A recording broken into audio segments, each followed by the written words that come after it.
You've mastered the art of becoming atmosphere instead of presence. Air doesn't get rejected. Background doesn't create friction. The invisible can't disappoint. You know this skill intimately. Enter any room and you'll calibrate to its frequency within seconds. Read the emotional temperature. Adjust your presence to match what's already there. Not adding, not subtracting, just dissolving into the existing landscape. It's surgical, this precision. The friend who needs stability, you're suddenly grounded. The colleague who needs validation, you're instantly supportive. The partner who needs space, you've already evaporated. Shape-shifting so automatic you've forgotten it's a choice. But watch what you're actually doing. You're not seeing them. You're seeing what they need from you. One is witnessing. The other is self-erasure. You've become an expert at the transaction, at being the perfect complement to whoever's in front of you, at filling negative space, at being whatever's missing. Except you're so busy being what's needed that you've forgotten to be what you are. Watch yourself in conversation. The way you mirror body language without thinking. Match speaking rhythms without deciding. Reflect emotional states without choosing. You're not having a conversation. You're being a conversational complement. Even your opinions adjust. Not lying. Just emphasizing the parts that align, minimizing the parts that don't. Creating harmony through selective revelation. Building connection through strategic invisibility. The exhaustion isn't from effort. It's from absence. From existing as function rather than form. From being so many things that you're essentially nothing. People love being around you. You make them feel seen, heard, understood. You're the perfect witness to their experience, the ideal container for their expression. But there's asymmetry in the exchange. They leave feeling fuller. You leave feeling dispersed, like you've spread yourself so thin you can't gather back into form. You attract people who need mirrors, not partners, who need validation, not connection, who need to be seen, not to see. And you provide it, brilliantly, automatically. Notice the panic when someone asks what you want, the confusion when someone tries to see you instead of being seen by you, the way your mind goes blank when focus turns to your actual preferences. It's not that you don't have them. You've just trained yourself to experience them as irrelevant data. Background noise to be filtered out so you can better attune to others' frequencies. You've made yourself a utility, reliable, precise, replaceable. The thing about utilities is they're valued for function, not essence. Appreciated for what they provide, not what they are. Needed for their service, not their existence. And you've become so good at being useful that you've forgotten you're allowed to simply be. There's a specific loneliness to this, not isolation. You're surrounded by people. The loneliness of being unknown while being constantly consumed, of being essential while being invisible. These people who call you their best friend, their trusted support. They know your function intimately. They don't know your form at all, because you've never shown it to them. Because showing it would mean not being their perfect mirror, would mean taking up space they're used to filling, would mean being a person instead of a presence. You've tested what happens when you express an actual opinion, state a preference, reveal something that isn't in service to their needs. The discomfort is immediate, not anger, confusion. Like atmosphere suddenly became solid, like the familiar shape of the world shifted. They don't know what to do with you as a person, only as a function. So you fade back, resume your role, return to being air. And they relax, grateful the world has returned to its familiar shape. Something in you is getting tired of disappearing, this pressure building, to exist, to take shape, to stop being air and become something. You don't even know what. You've been atmosphere so long, you've forgotten what other forms are possible. The skills you've developed aren't worthless. The ability to attune, to understand, to hold space. These are profound capabilities. But you've weaponized them against yourself, used them to justify your own disappearance, turned gifts into an elaborate vanishing act. You've convinced yourself this is noble, that disappearing for others is virtuous, that having needs would be selfish, that taking up space would be too much. But physics has something to say about vacuums. They don't stay empty. Something always rushes in to fill them. You've made yourself a vacuum and wondered why you feel filled with everything but yourself. The stagehand knows every cue, every line, creates the conditions for others to shine, but never steps into the light, never receives the applause, essential and invisible, crucial and unknown. You've been the stagehand in your own life, running everyone else's show while never having your own moment. So good at it that everyone assumes you prefer the shadows. Almost forgotten it yourself. Almost. But something in you remembers the difference between choosing invisibility and being erased, between offering support and being consumed, between holding space and being space. You feel it sometimes, this other possibility. Not the mirror, but the face. Not the echo, but the voice. Not the atmosphere, but the weather. Being weather means affecting the atmosphere, not just being it. Means changing the room when you enter. Means people adjusting to you sometimes instead of you always adjusting to them. You don't know how to be weather, only how to be air. But air is just weather that's forgotten how to move. And something in you is starting to remember motion, starting to feel the possibility of being something that affects, rather than just reflects. You've spent so long being everyone's perfect complement that you've forgotten. Things that complement each other are supposed to be equal. A complement isn't a subordinate, it's a counterpart. But you've been operating at zero while everyone else operates at full volume. Not quiet, transparent. Transparent while they're opaque, fluid while they're solid. That's not complementary, that's sacrificial. And sacrifice is only sacred when it's chosen consciously, not when it's automatic. When it serves something greater, not when it just serves others' comfort. When it transforms something, not when it just maintains the status quo.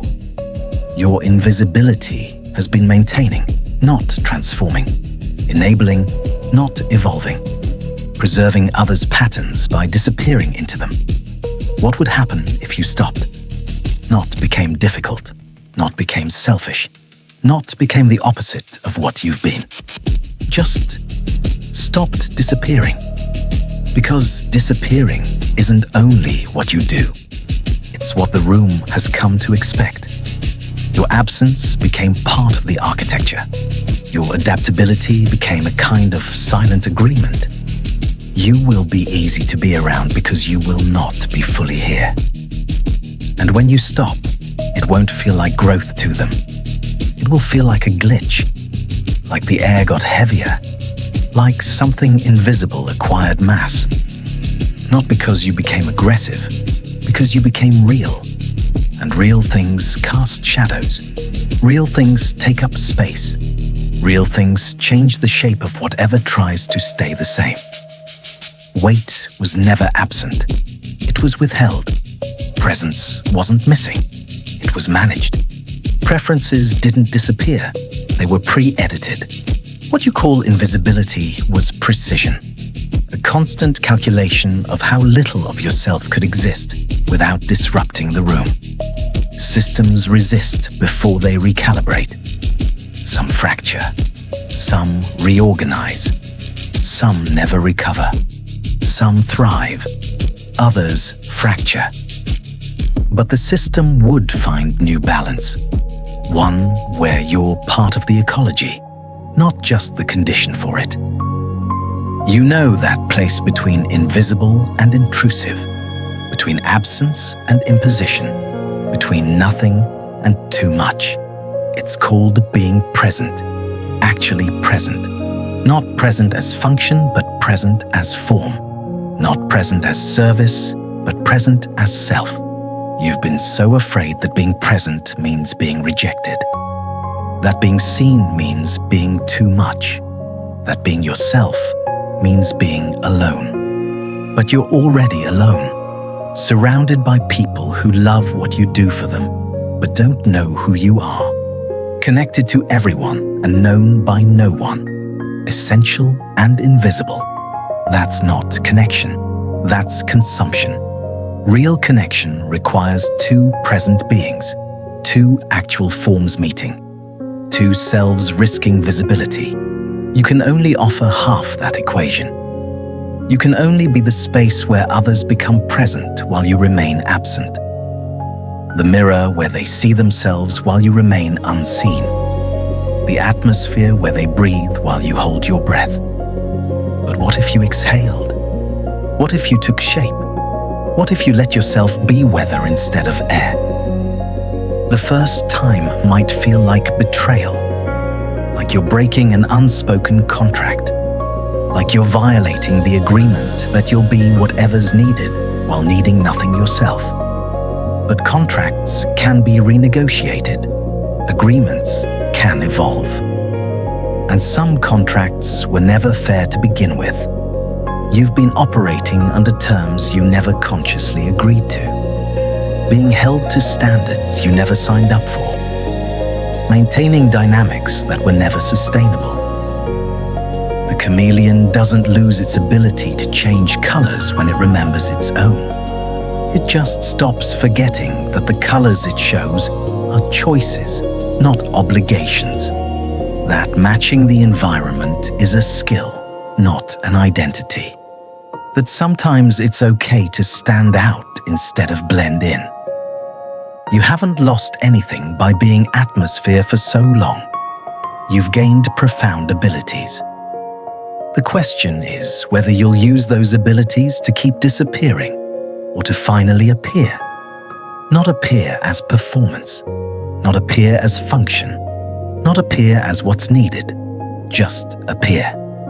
As whatever you actually are when you stop shapeshifting, as whoever emerges when the mirror stops reflecting, as whatever weather pattern forms when air remembers how to move.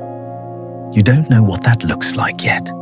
How could you? You've been too busy being everything else. But something in you is curious now. Curious what would happen if you stopped being the perfect complement and started being an equal element. If you stopped being the condition for others' existence and started having your own. The invitation isn't to become visible in reaction to being invisible. It's not to swing from nothing to everything. It's not to punish others for needing what you've been providing. It's simply to notice that you've been choosing atmosphere and that other choices exist. Weather already exists in you. So does form. So does mass. They surface in moments when you forget to disappear, when something real slips out before it can be adjusted, softened, or explained away. Some will adjust, some won't.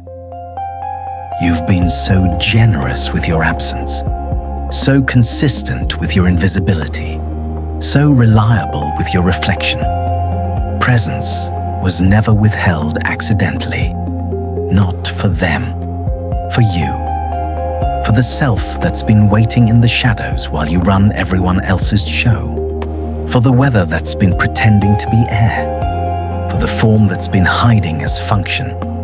The cost of invisibility compounds. Each day you choose atmosphere over presence. You forget a little more what your own weather pattern feels like. Each conversation where you reflect instead of reveal, you lose a little more access to your own frequency. Each relationship where you exist as function instead of form, you drift a little further from your own substance. You've become so skilled at reading others that you've forgotten how to read yourself. So attuned to external frequencies that your own has gone silent. So practiced at being everything that you've lost the coordinates to your own anything. This is the deepest cost, not just that others don't see you, but that you've lost the ability to see yourself.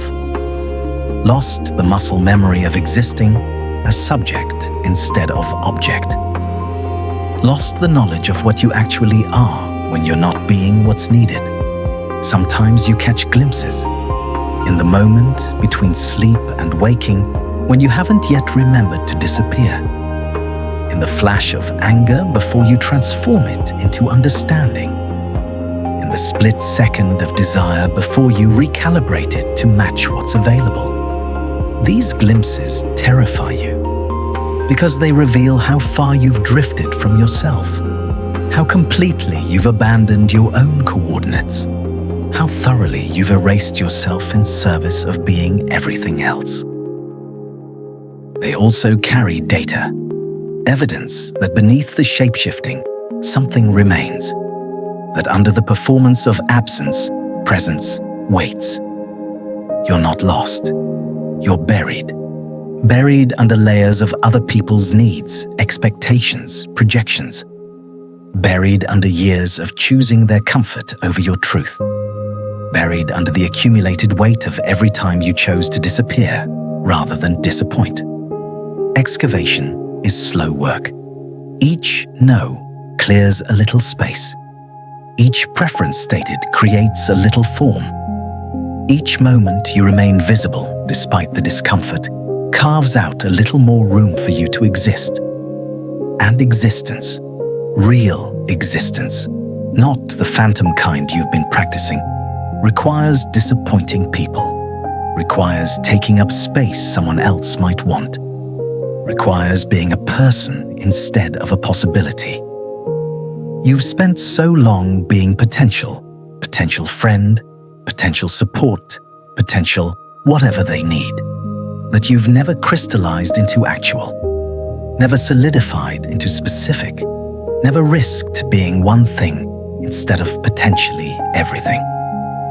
But potential is exhausting to maintain. It requires you to stay formless, available, ready to become whatever shape the moment demands. It keeps you in permanent readiness, never able to rest into being. What if you chose form over potential, chose being over becoming? The world already has enough mirrors, enough echoes, enough atmosphere. What it might need is whatever you actually are when you stop trying to be everything else. You've glimpsed it in the moments when you forgot to disappear, when something authentic slipped out before you could edit it, when your actual self emerged before your performing self could intercept. Those moments felt dangerous, like exposure, like too much. Like the thing you'd been protecting everyone from, including yourself. But protection from what exactly? From the discovery that you exist? From the reality that you take up space? From the fact that you're a weather system, not just air? Everything that exists displaces something. Everything with form changes the space around it. Everything with substance affects what it touches. You've been attempting the impossible, to exist without existing. No wonder you're exhausted. There's a cost in that attempt.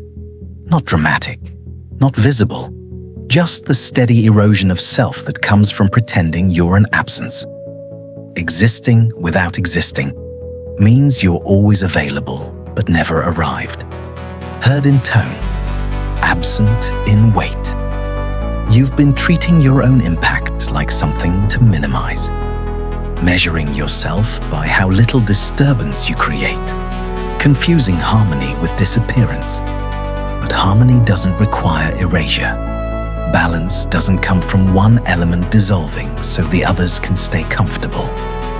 You've been the adjustable part, the flexible one, the one who bends so the structure doesn't have to.